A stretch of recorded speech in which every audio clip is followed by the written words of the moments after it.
오늘부터 살펴볼 내용은 교회사에 등장하였던 연합에 관한 비성경적인 내용에 관한 것입니다. 교회는 세상을 등지고 분리되어 있지 않습니다. 교회는 세상의 한복판에 세워져 있습니다. 그리고 그리스도인들은 세상과 분리되어 살아가는 자들이 아니라 이 세상 속에서 함께 인생을 살아가고 있습니다. 그러므로 이 세상을 지배하는 거대한 관념, 체계들이 있습니다. 이 거대한 관념과 체계들로 인하여서 그리스도인들이 미혹당할 수 있는 것입니다. 그러므로 오늘부터 교회사에 등장하였던, 즉 교회 안에 등장하여 성도들을 어지럽혔던 비성경적인 연합에 관한 관점에 대해 살펴보고자 합니다. 이것이 성경적인 내용이 아니어서 우리에게 무슨 유익이 있나 생각이 될 수도 있지만, 우리가 이 교회사에 등장하였던 비성경적인 관점들을 살펴보는 이유는 이것이 바로 우리 안에 우리들을 미혹하는 정신으로 여전히 지금도 세력을 가지고 있기 때문입니다.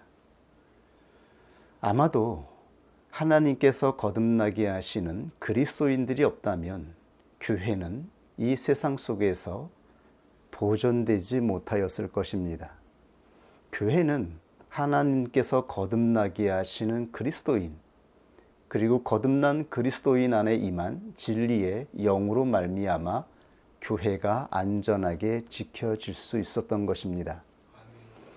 이것을 분명하게 기억하고 있어야 합니다. 교회는 하나님의 영이 임하여 장막을 치고 있으며 하나님께서 거듭나게 하신 진리의 교사들을 통하여 보존하고 있는 것입니다. 아멘. 교회는 거듭난 교사들을 통하여 보존되고 깨끗하게 유지될 수 있음을 명심할 수 있기를 원합니다. 아멘. 교회사에 등장하였던 비성경적인 관점들 중에 그 첫 번째는 본체론적 연합에 관한 것입니다. 이것은 신비주의 체계인데 이것은 신플라톤주의에서 유래된 것입니다. 신플라톤주의는 플라톤의 사상 체계에서 유래되어 플라톤의 체계를 종교화한 것입니다. 그리고 신플라톤주의와 신비주의가 연합하여 교회에 하나의 체계로서 지대한 영향을 미치고 있습니다. 지금까지 이 시대에도 이 체계가 영향을 미치고 있다고 하는 것을 확인할 수 있기를 원합니다. 플라톤은 신을 추구하던 자였습니다. 플라톤은 신을 찾기 위해 사유하던 자였습니다. 그가 찾은 신이 있었습니다. 그것은 이 모든 만물, 보이는 만물을 만든 실제, 보이지 않는 형상의 세계가 있다라고 하는 것을 그는 스스로 찾고 발견하여 체계를 세운 것입니다. 우리가 흔히 말하고 있는 관념은 플라톤이 말한 형상 체계를 자세하게 알려주지 못합니다. 플라톤이 말한 것은 단순한 관념이 아닙니다. 영원한 세계에 존재하는 신의 형상, 즉 이 우주 만물에 보이는 그 형상의 진짜, 그 진짜의 세계에 존재하는 신의 형상을 바로 이데아라고 말한 것입니다. 이 체계를 가지고 종교화한 자들이 신플라톤주의자들입니다. 이들이 신비주의와 연합하여 하나의 종교 체계를 만들어냈습니다. 이들이 발견한 신은 일자, 즉 하나에서 온 우주 만물이 발현되었다라고 믿는 것입니다.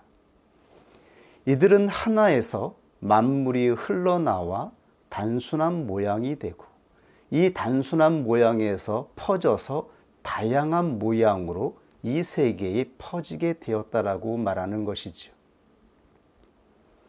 하나, 즉 신에게서 멀어져서 점점 떨어져 단순한 모양이 되고 더 퍼져서 다양한 모양으로 퍼지게 되었다라고 말하는 것입니다. 그러므로 신과 하나가 되는 것은 다시 그 단순한 하나에게로 흡수되는 데 있는 것이죠. 여기서 신플라톤주의자들은 죄의 개념을 완전에서의 결핍으로 정의하게 된 것입니다. 하나에서 떨어져서 단순화되고 다양화될수록 신에게서 멀어지게 되고 이 멀어지는 것을 죄라고 말한 것이죠. 이러한 개념이 로마 카톨릭의 죄의 개념에 영향을 미쳐서 죄를 완전에서의 결핍, 부족으로 보게 된 것입니다. 그러나 이것은 성경에서 말하는 죄의 개념이 아닌 것이죠.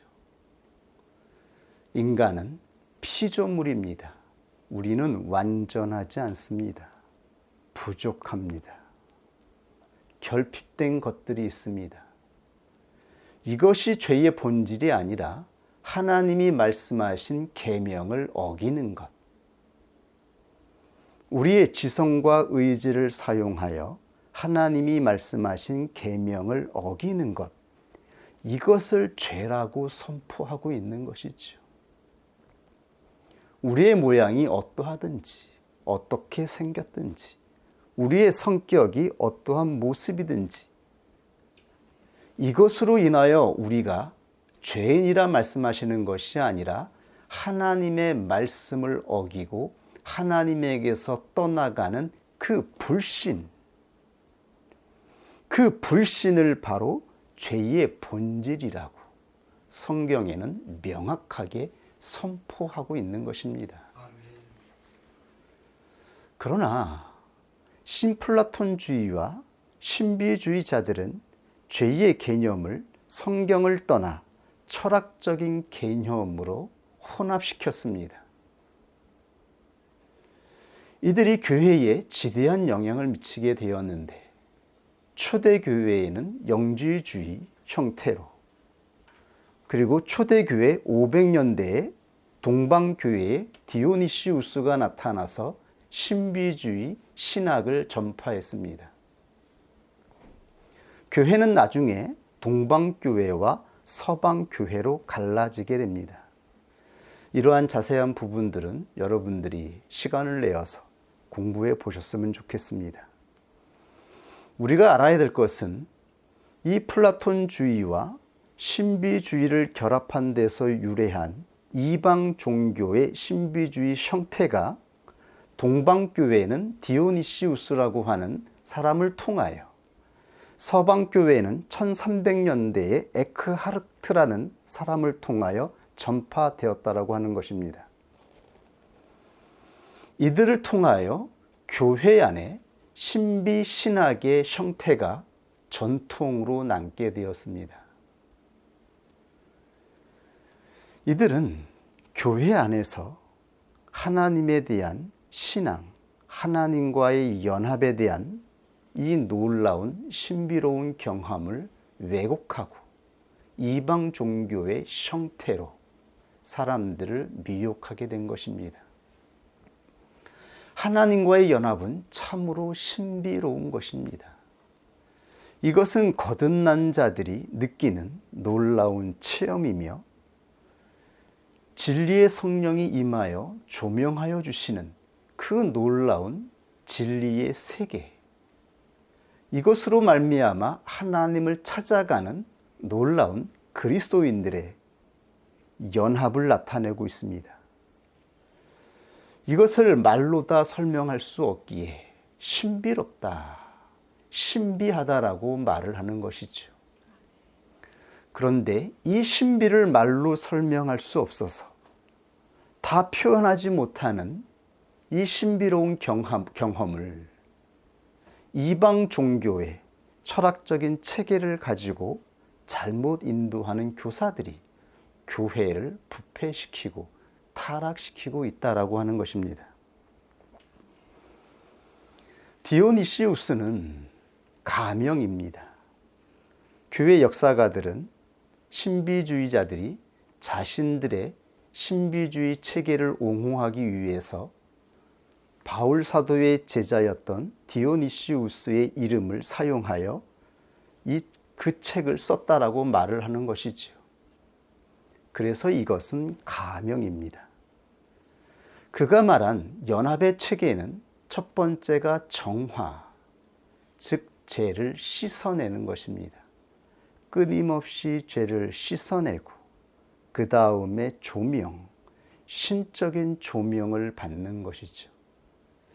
신적인 조명을 통하여 하나님의 신성을 맛본 자들은 하나님과 일치되기 위해서, 연합하기 위해서 자기의 생명조차, 자기의 모든 것을 버리고 기꺼이 하나님과 일치되기 위해서 나아갑니다.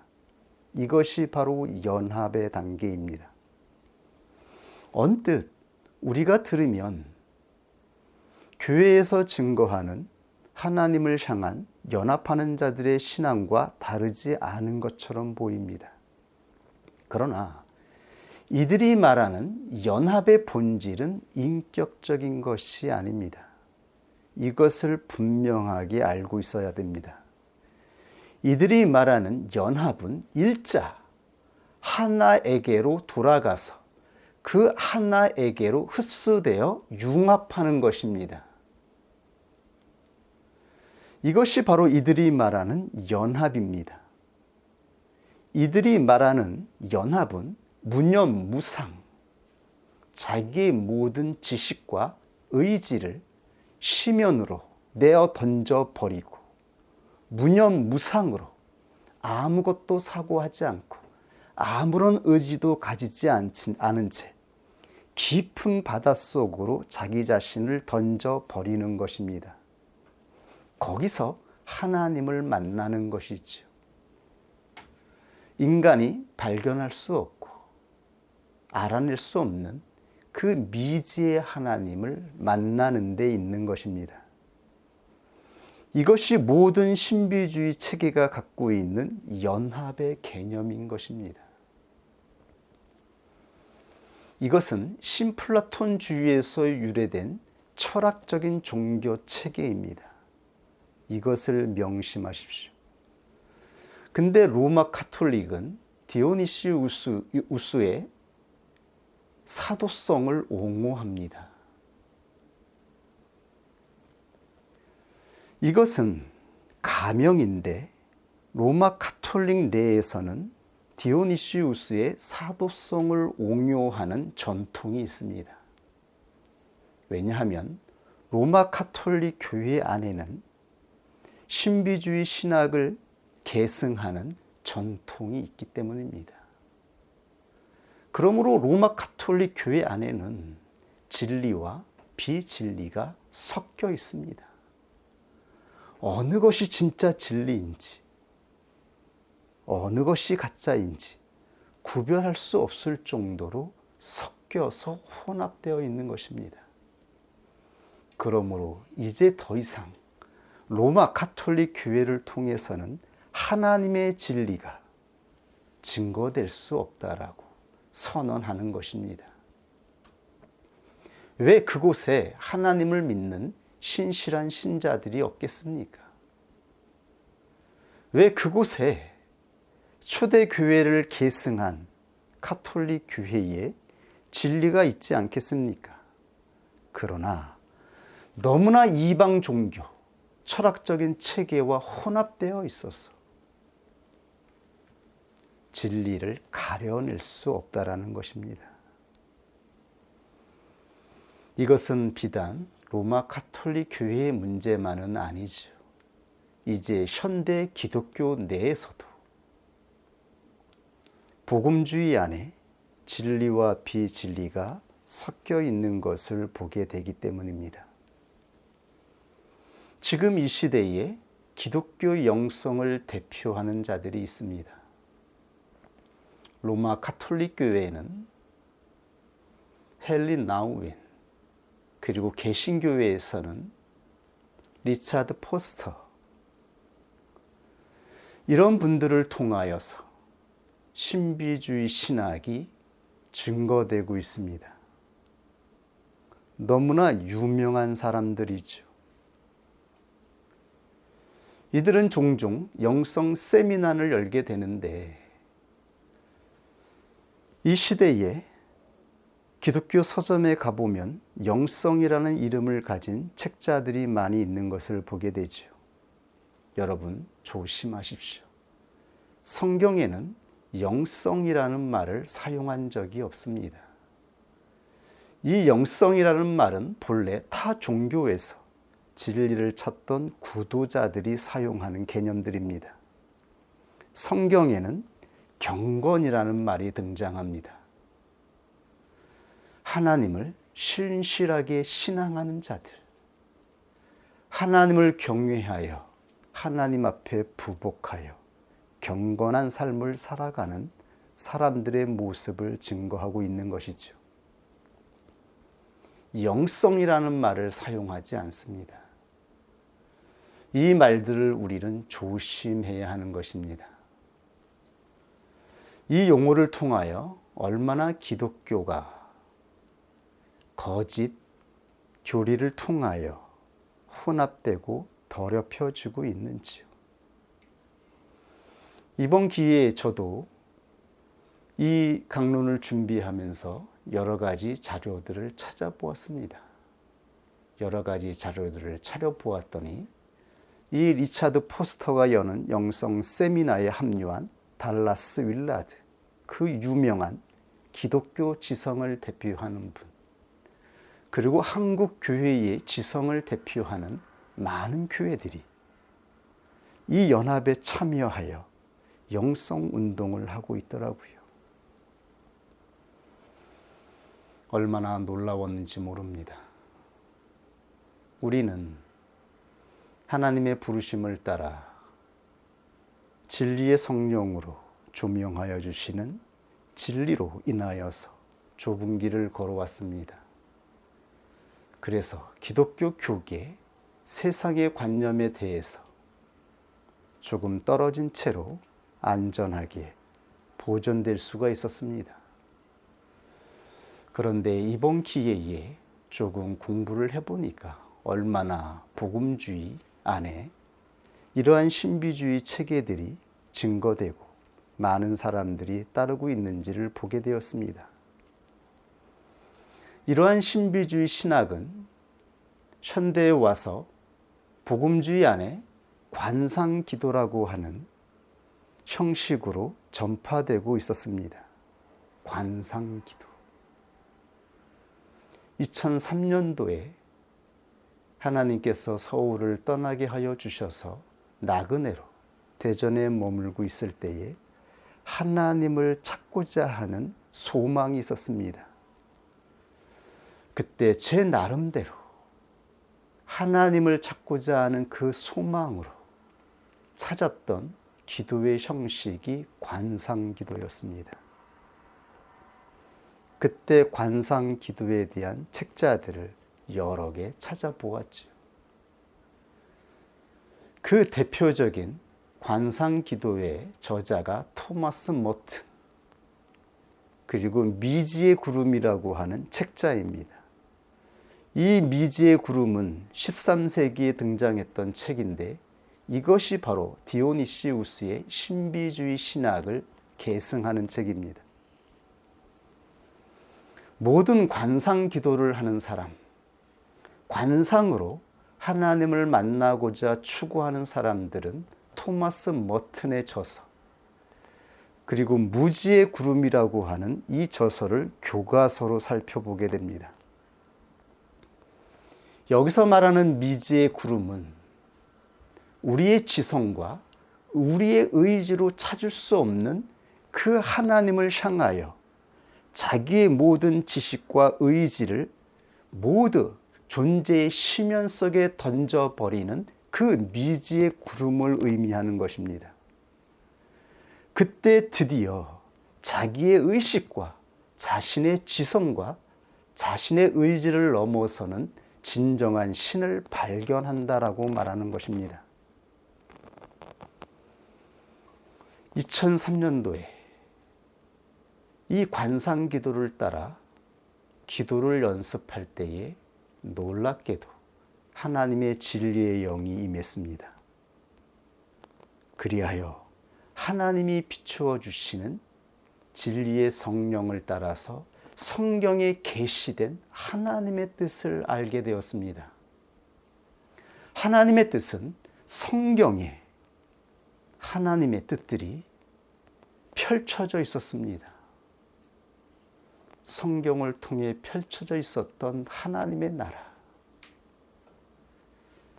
온 우주 만물과 이 세계와 사람들의 본질과 죄와 의를 설명하는 성경에 기록된 놀라운 진리들을 조명하여 주셔서 관상 기도로 나아가지 않게 해주셨습니다. 그러므로 저는 안타까운 마음을 가지고 있습니다.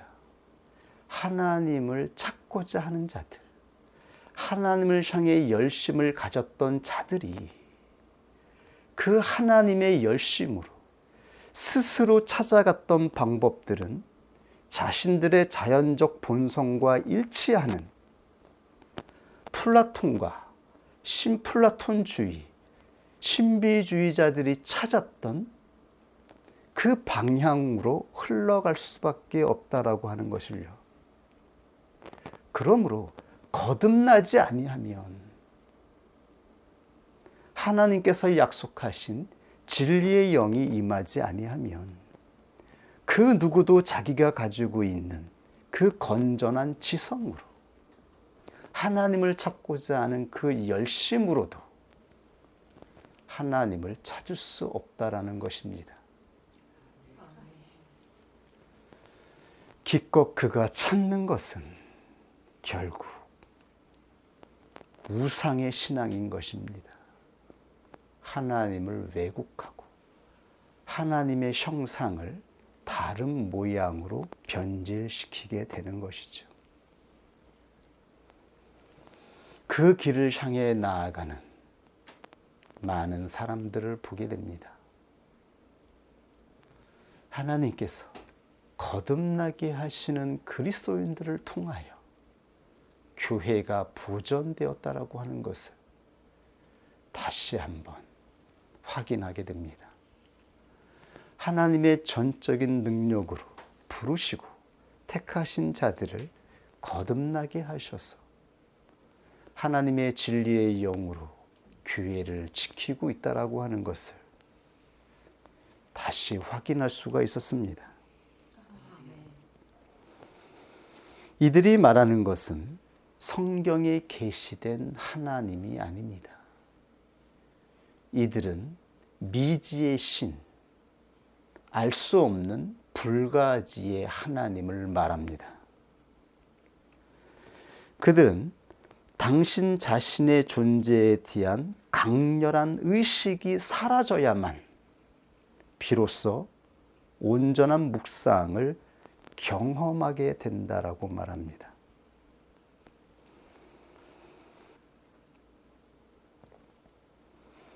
디오니시우스가 이렇게 말했습니다.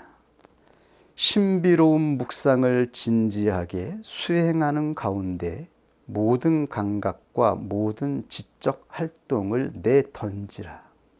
그러면 당신도 자기도 모르게 한껏 높이 고양되어 저 초월적인 존재, 초월적 지식과 하나가 될 것이다. 이것이 바로 신비주의자들이 말하는 하나님과의 연합입니다. 이들은 하나님과 하나가 될 수 있다라고 말합니다.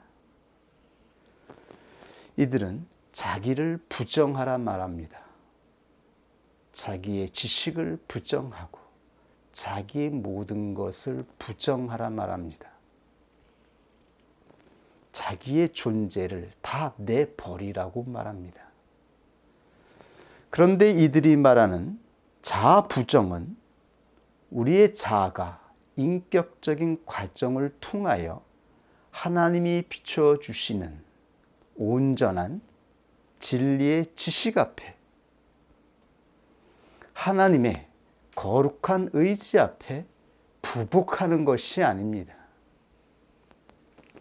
이것은 인격적인 과정으로 이루어지는 자부정이 아닌 것입니다. 자기가 묵상을 통하여 자기들이 찾아가는 명상적인 과정을 통하여 도달하는 신적인 일치를 말하고 있는 것입니다. 이것이 하나님이 원하시는 연합인가요? 성경에는 하나님께서 원하시는 연합이 무엇인지에 대해 선포되어 있습니다. 우리 교회는 성경에 선포된 하나님의 말씀을 따라 하나님과 연합하기 위해 나아갑니다. 성경에 증거된 인격적인 연합은 하나님께서 우리에게 주신 지성과 새 의지를 통하여 하나님의 뜻 앞에 부복하는 것으로 연합하는 것입니다. 우리는 하나님의 전적인 뜻 앞에 온전한 순복으로 다스림의 상태로 들어가는 것입니다. 그리하여 인격적인 연합을 성취하는 데 있는 것입니다. 하나님께서 우리를 거듭나게 하시지 않았다면 우리도 이 시대를 움직이는 관습을 따라 이 세계의 유명한 영성 지도자들을 따라 그 길로 나아갔을 것입니다. 이 시대를 주장하는 영성 신학자들을 경계하고 조심할 수 있기를 원합니다. 인격적인 연합을 부인하고 신비로운 연합이 있는 것처럼 유혹하는 거짓 교사들이 있습니다. 이들은 유명한 이름을 가지고 사람들을 현혹하고 있습니다. 우리는 성경에 선포된 진리를 따라 하나님과 연합하기 위해 나아가는 자들입니다. 하나님은 하나님의 뜻을 성경에 계시하여 주셨습니다. 그리고 예수 그리스도는 이 땅에 오셔서 하나님과 만나는 유일한 길을 성취하여 주셨습니다. 우리는 하나님과 만나는 유일한 길을 알고 있는 자들입니다. 예수 그리스도가 이 땅에 오셔서 만들어주신 제단,